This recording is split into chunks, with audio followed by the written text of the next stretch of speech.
What's up, my fellow business entrepreneurs, salon owners, barbershop owners, nail salon owners, suite owners, whatever it is that you own.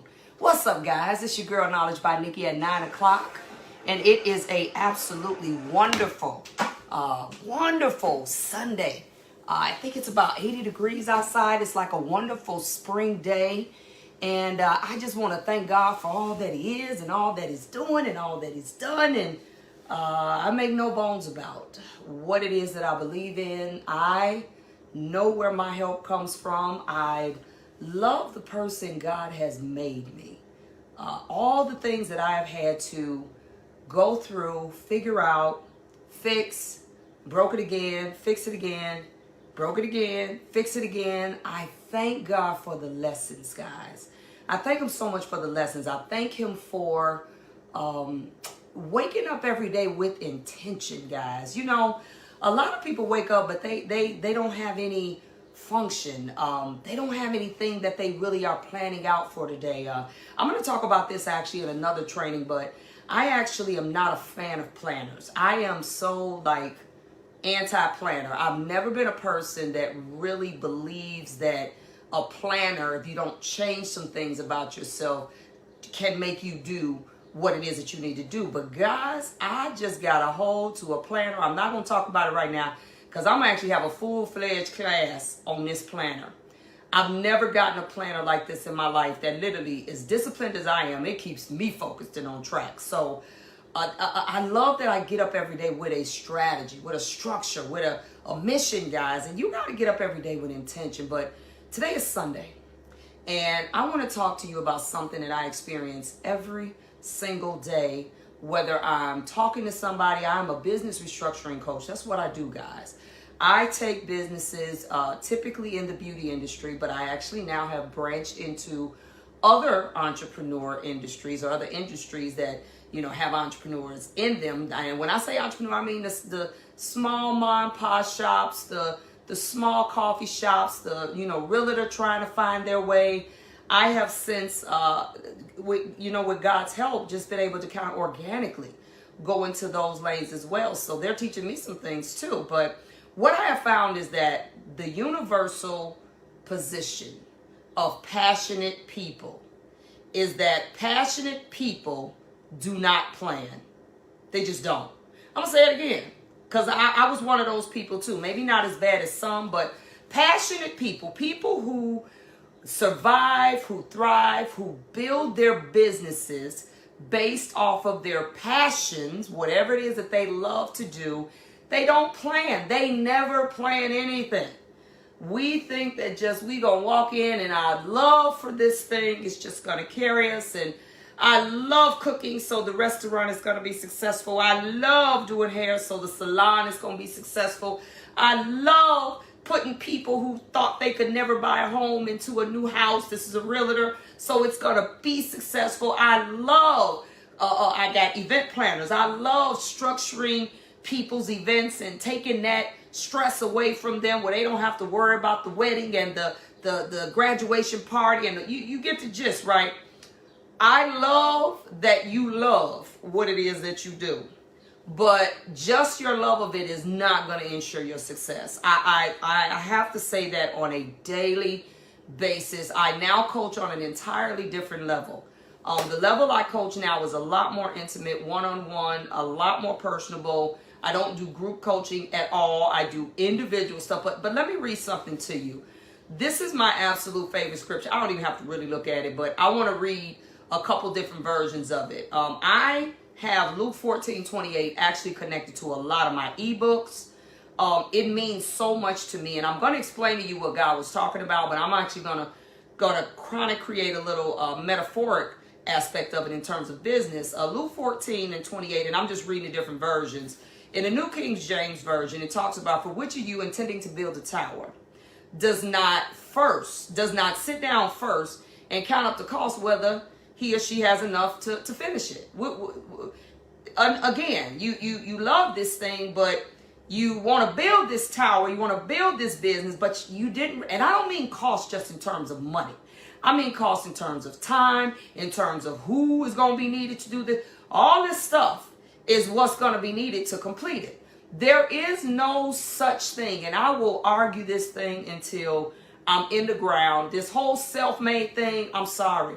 Even though people will say they're self-made, you cannot build a successful anything by yourself. You can't do it. Now, you can do it to a point, and you may be the brains behind it, but you can't do it by yourself. You can't. You can't do it based off of your own money. You can't do it based off of your own energy, your own efforts. You at some point are going to hit a brick wall and say, I need something, some money, some people, some help, coach maybe, strategy. You're going to need something else to help you do this, okay? That was the New King James Version. Then I'm going to give you the New International Version. Suppose one of you wants to build a tower. Won't you first sit down and estimate the cost to see if you have enough money to complete it? Now, that's real talk there. That's about as simple and cut and dry as it comes. And this is something that never happens. It never happens with the people that are passionate. I don't know any. I don't know one person that was passionate about whatever it is they were going to start a business in and plan at least as much out as they could. The only time that may occur is if it's a partnership and one is running off passion, but the other is not, and the other is running off a structure. Then sometimes they can kind of get in on planning more because the other one is like, no, it ain't just about us loving it. It's about us making sure we do this right. Then let me read the New Living Translation version. It says, but don't begin. Okay, I like this one. But don't begin until you count up the cost. Don't even start it till you count it up. For who would begin construction of building without first calculating the cost to see if there's enough money to finish it? Now, they're talking about straight up money, okay? Let me break down for you what Jesus was talking about when he talked about this. It's in the book of Luke, Luke 14:28. Christ's words, and it actually segued from 27, and whosoever does not bear his cross. He was talking about taking on Christianity. He was talking about, are y'all sure y'all want to sign up for this, right? That's what he was asking.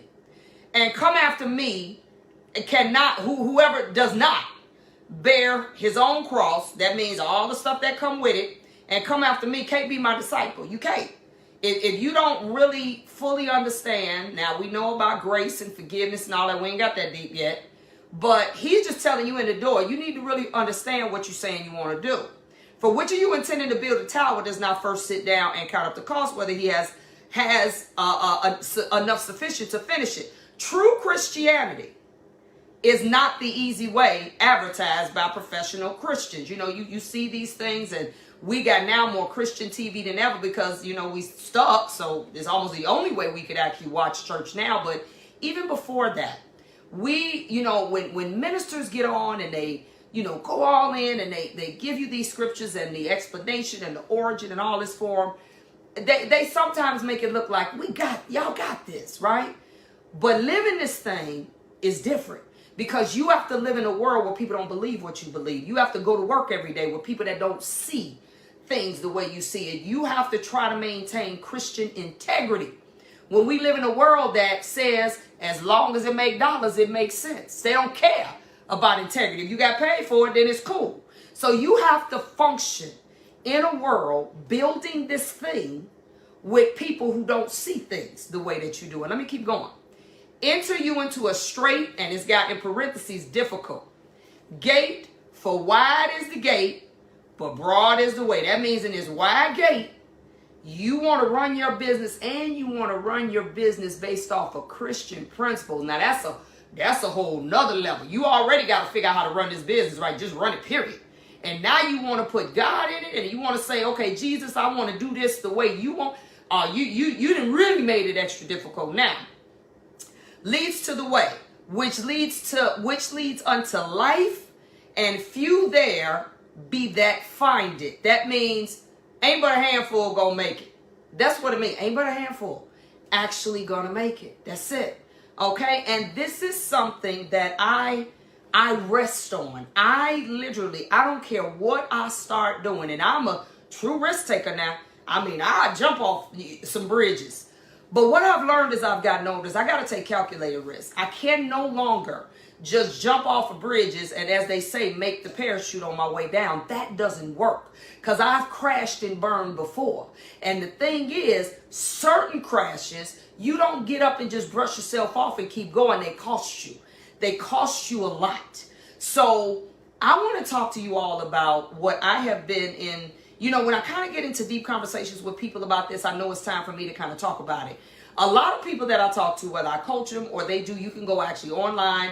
I have a 90-minute, it's called a business rental. It's for those that don't necessarily need full-fledged coaching, but they actually do need something to kind of just help them navigate for about an hour and a half. I give you some really good info in an hour and a half to kind of steer you in the right direction, right? You can actually purchase it online. I send you a schedule and you book it, and we chomp it out for an hour and a half, and I kind of get you on some type of path. But I find that this is the reason why a lot of these paths are, you're in the wide path because you don't even really know what the narrow path is. And I'm not just speaking about Christianity. There are some things that we inevitably have to, that we do that are just right and wrong. It's not, everything is not a matter of perspective. There are some things we can agree just ain't gonna work. And the one thing I can tell you is that I have now been talking to people about wishing or wanting to purchase their building or their building where they do their salon or maybe an office condo. They want to own it, basically. And I'm 100% for that. But I also want people to understand that, again, with ownership, you can't just look at, because this rent is so high in this retail strip, I know owning it is going to make the rent cheaper. You got to look, you got to count up more cost. It's more than that. Okay? So, and I'm team own. I'm like Oprah, own it. I believe that, but I didn't necessarily feel that in the beginning of my entrepreneur journey. There are things you have to understand about purchasing versus renting. And there's a lot. I'm going to help you understand everything that comes with purchasing, because this ain't like buying a house, guys. We're not talking about your house. We're talking about commercial. Because if you are legally operating in a space that you're supposed to be doing business in, then you're going to have to buy it zoned as a business or commercial facility. It's not going to be zoned for residential unless it's a mixed-use property. And I'm going to talk about that too, mixed use, where you could do your business downstairs, maybe live upstairs, or business in the front, live in the back, whatever. I'm going to talk about that too. That's a whole different zoning. But when it comes to your business functioning in a ownership capacity, not just own the business, but actually own the building that it actually sits in, there is a lot of cost that you must count up. You got to. Okay, let me switch that. If you lease it, and this is what I hear also, you have to fully understand what type of lease you're in. You got triple net lease, you got gross leases, you got different type of triple net leases. You have leases that are more tenant friendly. You got leases that are more landlord friendly. I'm going to break all that down for you in this training, every ounce of it. There are some leases that are so landlord focused, you might as well have bought it, because all the stuff you're going to have to do going to be just like you own it. Now, the flip side of that lease, that's a triple net lease, and it's a certain kind of triple net lease, is that your rent for that lease will be ridiculously low, as opposed to someone that isn't paying, like where you would pay $6,000 with that lease, you're gonna mess around and pay like $1,000, but you're gonna be responsible for everything almost like you own it, except things that are structural, like roof, bricks, very few things. So I'm going to have, and a lot of people I've talked to who I get into these conversations about renting versus owning, they don't even know what kind of lease they got. They don't even know who pays for what, who takes care of what. They have no idea until something happened, and then your landlord is brushing you off like, that ain't my responsibility. Then you got to go back and read your lease and like, oh my God, I got to do this, that, and the other. And you don't even have insurance for it. I actually was talking to, I showed some pictures and I did a Facebook Live Tuesday, I believe. Was it Tuesday? I don't know what it was. But it was one day this week. And I showed you all, I think it was actually maybe Thursday. And I showed you all what happened to my facility. Entire roof, I got a freestanding building. Entire roof came off. Entire roof. Like a hole in it. It must have been almost like a tornado here. I was in a building, so I knew it was raining real bad, but I didn't realize the wind was at like 60 miles an hour. So I get a call from the barber, who actually is also in the strip that I'm in, and he tells me now it's a strip, and then I'm a freestanding building kind of at the back of the strip. And he tells me, Nikki, you need to get here because your building your whole roof is gone, and I had a shed built back there to house chairs and a whole bunch of other stuff. And the shed had flipped about 50 to 75 feet. Shed is somewhere else. And all the stuff is strolled down about 75 feet just everywhere. And so it was also torrential rain, zero visibility rain. So I get there finally about 5 hours later because I could not leave from where I was any sooner. 75% of my stuff is destroyed because it's got rained on, other than obviously like chairs and tables. The shed is destroyed. The shed alone was about $3,000. It's destroyed. It's in looking like this. Then the roof is all the way off. That I go inside and obviously it's raining on the inside. It's raining, right? So I talked to him about the whole insurance part. And now I got insurance that covers all that. But I got a certain kind of insurance that covers all that. I'm going to talk about that also. If you choose certain type of leases. See, I chose purposely a triple net lease, which gives me literally almost nothing to pay for rent, but it's only because I know I have the type of insurance where if something goes down, my insurance will pay for every single piece of that and will pay for me being out of work. Every single day that I don't work, it's going to pay me. So I'm going to explain all of these things to you in tonight's training. The purchasing and renting training is tonight, and I'm going to talk to you about if you choose this one gonna be a good one. If you all are really serious about the structure of your business, this is just one way to count up the cost. The structure of your lease, it matters. I call that internal structure. That's the stuff people don't see. But that's the stuff, if it ain't set up right, could kill your business. Imagine the businesses that you see. I've seen a lot of businesses that I've went by day after day, or at least often enough to notice them, and they booming, right? Cars everywhere. You can see through the windows. They stay packed. This, that, and the other. And how many of y'all have seen this? One day you go past and the business is just shut down. It's just gone. And you like, what the world happened? Because all you saw was they kept business. They kept business all the time. They never were void of business. But something happened to the stuff you don't see, which could be things like leases, which could be things like, not improper legal structure, stealing money. It could be anything that has happened. Tax liens. It could be all kind of stuff that happens that causes this to no longer function. But this is the kind of stuff that passionate people don't think about.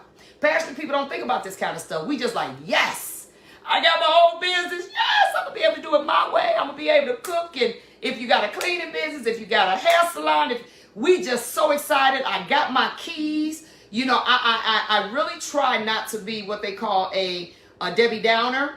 But I got a lot of people that will send me their videos where they got their keys to their first place. And nobody is happier than me about anybody fulfilling dreams. But I have to say this, guys. All I'm thinking when I'm watching these videos is, did they count up the costs?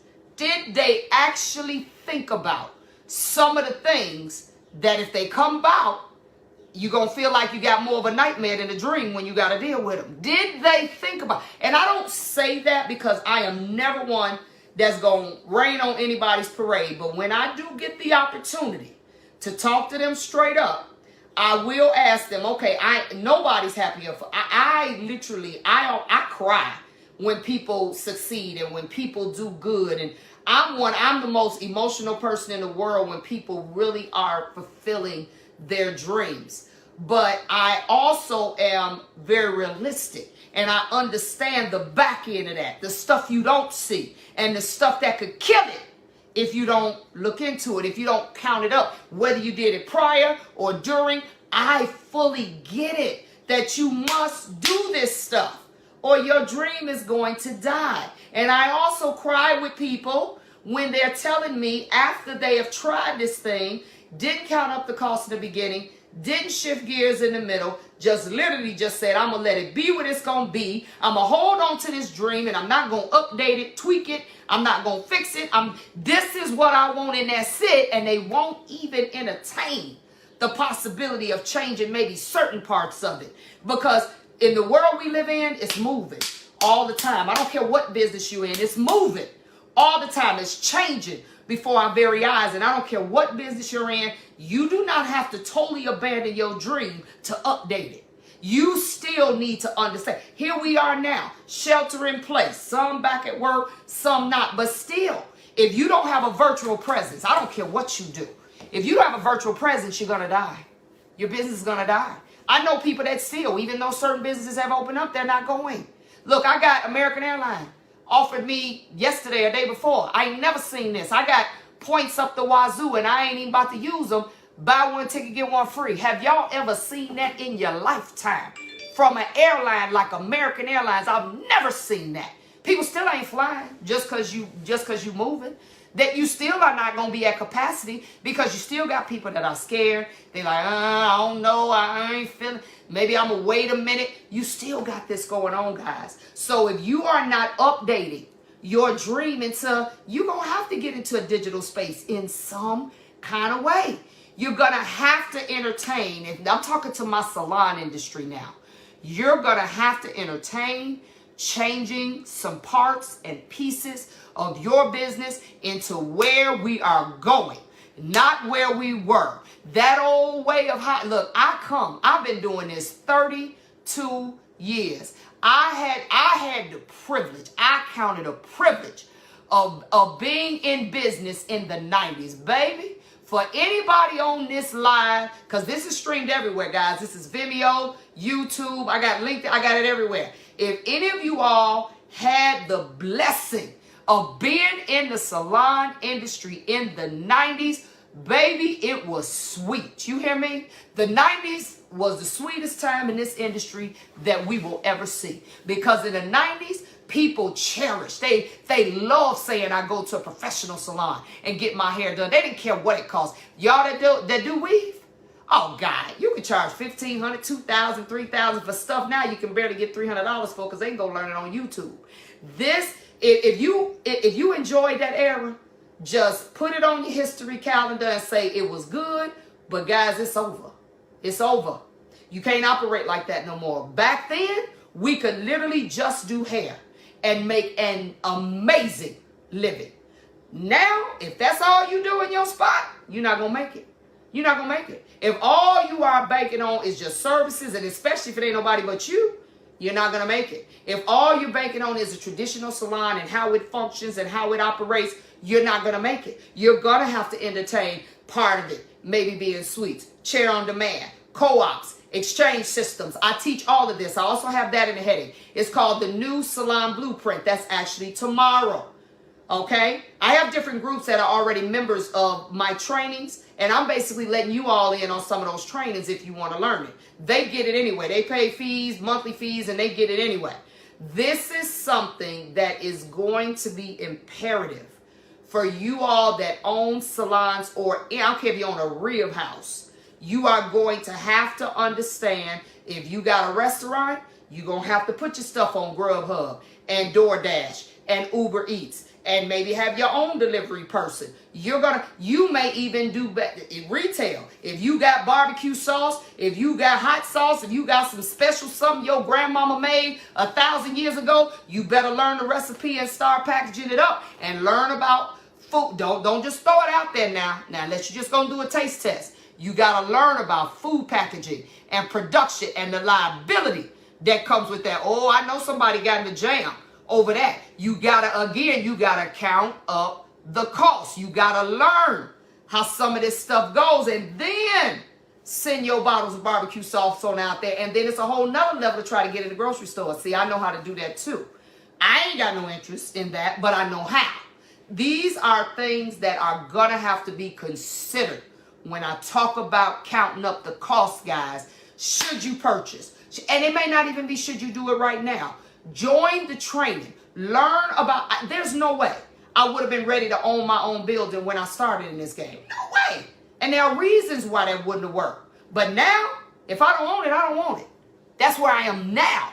But also my life has changed. The responsibilities that come with actually owning a business, they're like twofold when it comes to house. See, we just got our water fixed. We bought a house, tricked our house that an investor owned.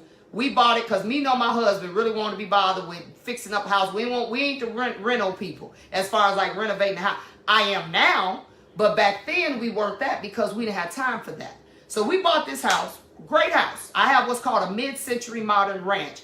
I don't like stairs. I like everything on one floor. And I ain't even that old. I like wide open spaces. I can live in a loft, really.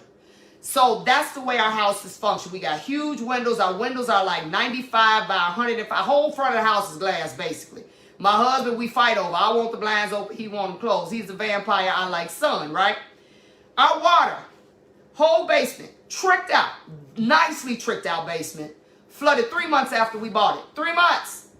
We closed in November. The joker flooded out, completely done in March. Y'all hear me? So here we are. We like, are you serious? We found out, went through the whole channels of, look, we just bought this house. It wasn't covered some kind of way under the homeowners things. You know, they maneuver out of that kind of stuff. So we knew the investor company that sold us the house. So obviously we would talk about suing them because we found out there were things that they knew they didn't disclose, whatever. Anyway, by the time we figured out how much it was going to cost to sue these jokers, it was easier just to get it fixed. It'd have been less money just to get it fixed. So my point is, guess what, guys? I've been in this house now for 7 years. We just got it fixed because we kept going through different people telling us to do different things. We wanted to invest our money elsewhere. We just, got everything cleaned up. We already knew every time it rained, the water was going to be an issue. So what I'm getting to is, we just fixed this. Like, fixed it for real. Like, dig inside, outside, the whole shebang. I know I'm going to be eating dust for 2 years because they had to jackhammer. But guess what? When you got a business, you can't wait 7 years. It's not going to happen. When you got a business and you got people in it that need to function, it's got to happen right now. Right now. You can't wait. That's the difference in owning your resident and owning your business. Ain't no such thing. See, we ain't got to go down there. We put some mold stuff down there. We would go down there, suck up the water. It's like, we got so disgusted after a while because people kept telling us different things. We didn't know the right thing to do. So we were like, forget it. We just deal with it. If it come in, we deal with it. And that was it. That was 7 years ago. You can't do that with a business. So when you want to own your commercial space and you got people in there that work, and let's also say maybe you got a tenant in there you renting to, guess what? Water come jack up your spot. You got to handle it right now. And guess what, guys? I just told you all what happened in my business I have now. Guess what? I got to pay up front. I had to pay for the tarp to be put on the roof. That cost me thousands of dollars. They had to tarp the whole roof so it don't rain no more in there. My whole ceiling fell out. Eventually, I went in there today, whole ceiling hit the ground. Because all the ceiling tiles, even some of the drop ceiling brackets that hold in the ceiling tiles are bent.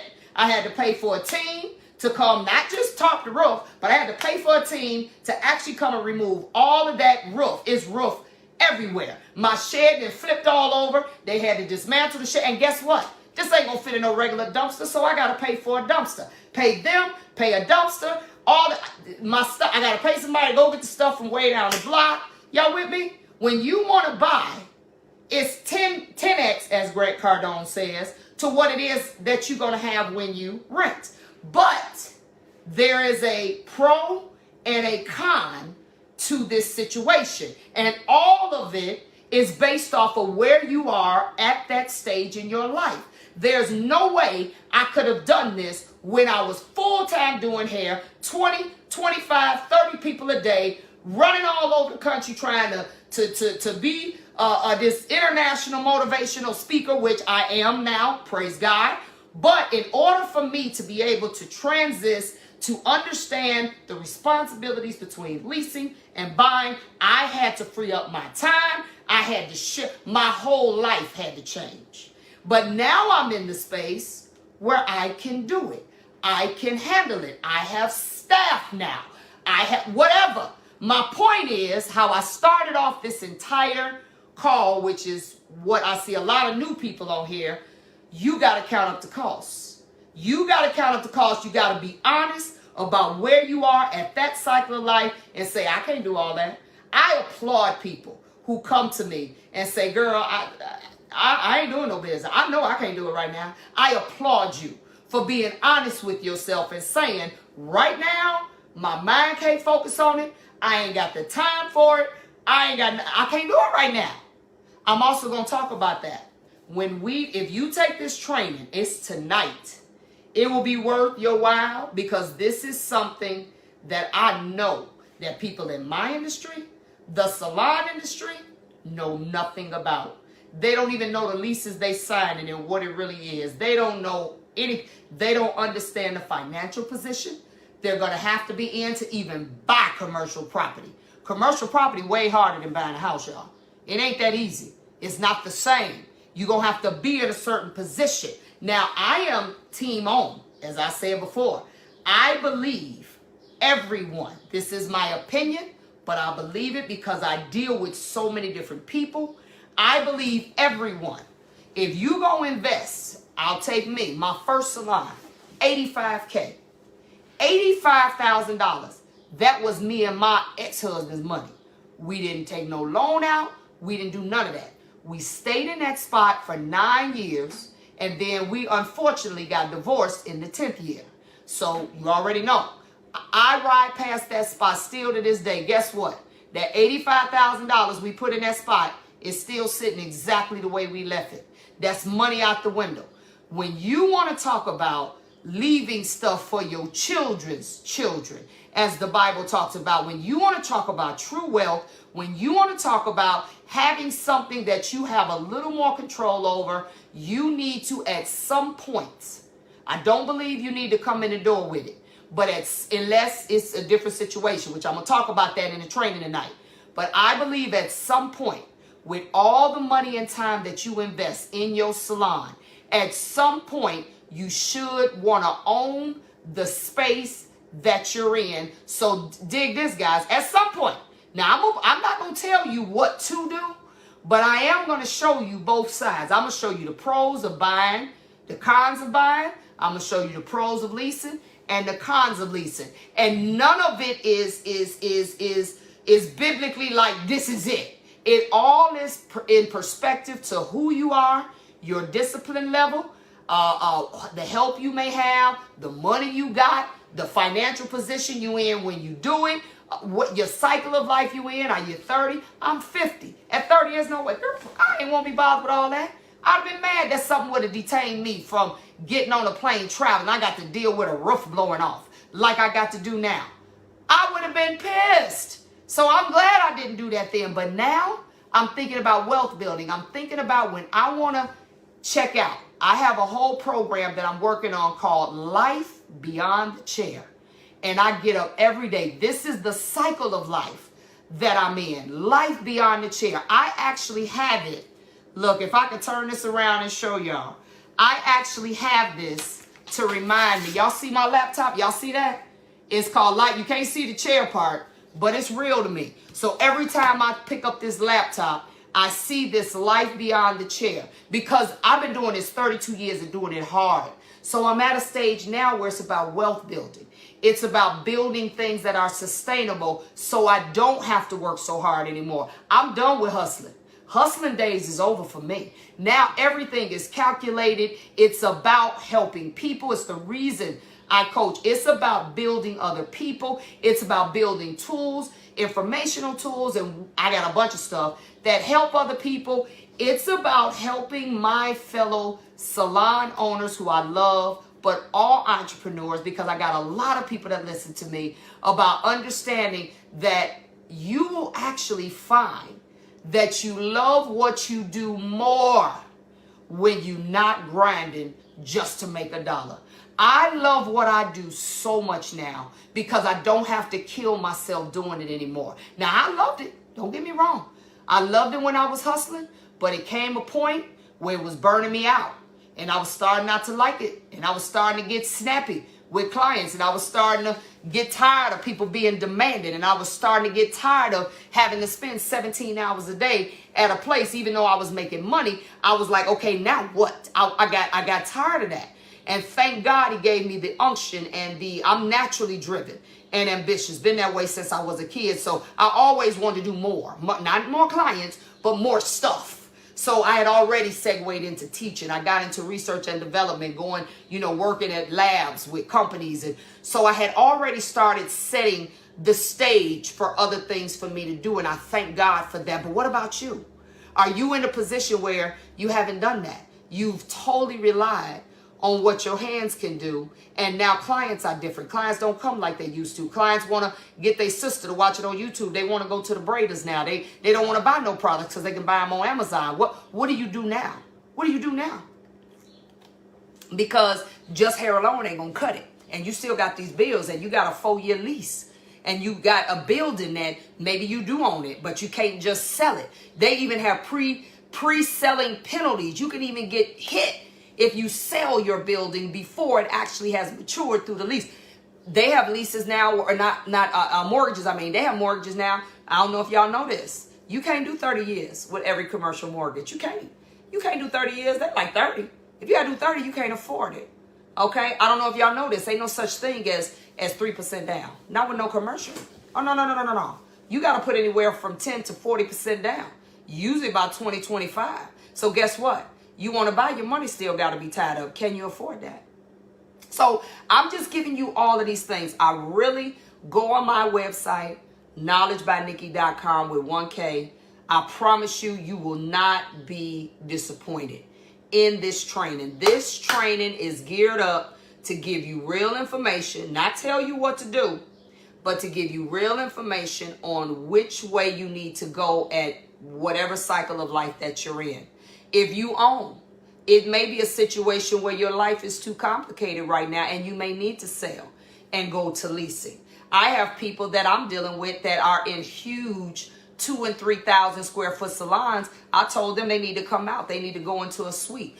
Go into a suite where you can now lease and maybe sublease. I got a girl right now I deal with. She went into a suite that actually is a quadruple, which means that this suite allows her to sublease to 3 more people. I think that's really doing it. You paying one price, you're subleasing in somebody else's space where they take all the hits, but you still making money. You can still retail. You can say it's a lot of ways to do this thing, guys. But part of it is you got to know what you're aiming for.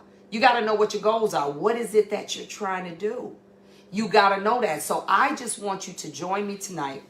It starts at 7 p.m. There are, I see a couple names on here that are already on the training. They're already part of the training. Then I have another training tomorrow. It's called the New Salon Blueprint. I'm going to break that thing down for you because all of this is about renovating or restructuring. I've never agreed, nor will you ever hear me say the word starting over. I don't believe there's no such thing. There's when the Bible talks about being reborn again, you're not going back in your mama's womb. That's not what's happening here. What's happening is you are restructuring the way you live your life. And now you've chosen to follow the path of Christianity, which I told you. What I just read to you? I don't know what he meant, what Jesus was talking about when he talked about Luke 14 and 28. He said, I'm telling you now, this ain't hard. It's difficult. You know, the gate is wide, but the path is narrow. So I'm talking about you restructuring your business, whether it means maybe if your lease is about to be up, do you need to go into another lease? Do you need to do a month-to-month? Do you need to renegotiate whether your lease is a single net, double net, triple net? Is it a net lease or is it a gross lease? Do you need to restructure some stuff so that it can help you get where you're trying to go? Is there a situation where your lease going to be up in a year? And you may want to, I think I need to buy. Guess what? If you really need to buy, you're going to need to restructure some things you're doing in your business so you can stack up your 25%. And you don't have to take it from nowhere.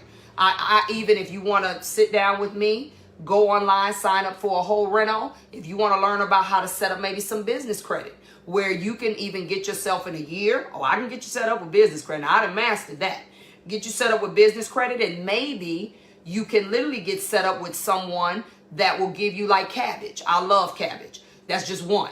You can get set up with somebody that'll give you a revolving loan of credit. That means you always got it. You pay it, you got it again. You pay it, you got it again. you could use that as a down payment for your new building if that's what you want to do.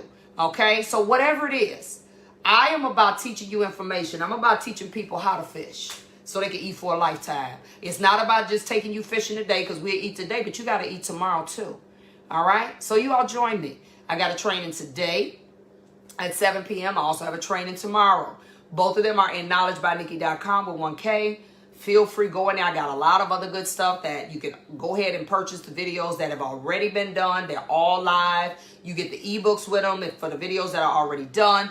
This particular training, the one today, purchasing versus renting, and the one tomorrow, which is the new Salon Blueprint. They're all in the evening, Central Time. They start at 7 p.m. They will both come with the book. So exactly what I'm reading and what you're seeing on your screen when you're part of this training, you'll actually get the book. So you'll have, now there's always some extra stuff because I'm going to give you extra examples. I'm going to talk about stuff obviously that's not in the book. That's where the benefit of actually taking the training will go. Okay, or you'll have to buy the video later. So this is something, just think about it, guys. Today is a great day. For those of you all that are back at work, I hope it was a pleasant experience for you. I know it forced a lot of you all to do a lot of extra work, stuff you wasn't planning on. But I hope it worked well for you. I personally love the fact that it's made us kind of deal with one person at a time and kind of streamline that process. I think we can get back to not treating our businesses as assembly lines, but get back to better customer service, better sanitation. Because I'm going to tell y'all, I've done some site visits on some shops where I don't think the hydraulic chair had ever been cleaned, ever. I done seen some shit, and I'm talking about, this is the sad part, barbershops are cleaner than some of the salons I've been in. Barbers been sanitizing. They pretty much do that. But salons, I done seen some shampoo bowls where I know the neck of the bowl, the area around where the hose comes out, that area ain't never been wiped. Because it's got crud on there that look like it's been there for a year. So maybe this whole COVID-19 experience will also make us that are not as clean as we should be, step it up, okay? Be cleaner, clean. And you really, I mean, if you want to go back to beauty school, that's 32 years ago for me. I remember you supposed to clean your chair and your bowl and all this other stuff and the combs on a regular basis. That ain't nothing new. We just got away from it. We just like, I ain't doing all that. That take too long unless you had an assistant. And hopefully you trained him or her to do it. All right, but you all check it out. Check it out later. We're going to actually talk about that later. I hope you sign up for the training. It will 1,000% be worth it. But I'm getting ready to head on off here, and I got a lot of work to do. And hopefully I will see you at 7 p.m.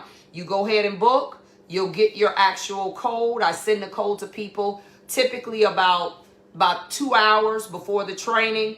I do that for many reasons because a lot of y'all don't check y'all emails, and you know, I may even send it to you sooner and then send it again and send it again. I still have people, I done sent it to them 5 times and they'll still say I ain't got it. You got it. You just got to check your email. All right. So peace. You all have a wonderful Sunday and I will see you all tonight. So check out knowledgebynikki.com and sign up for both trainings. They're going to be worth it.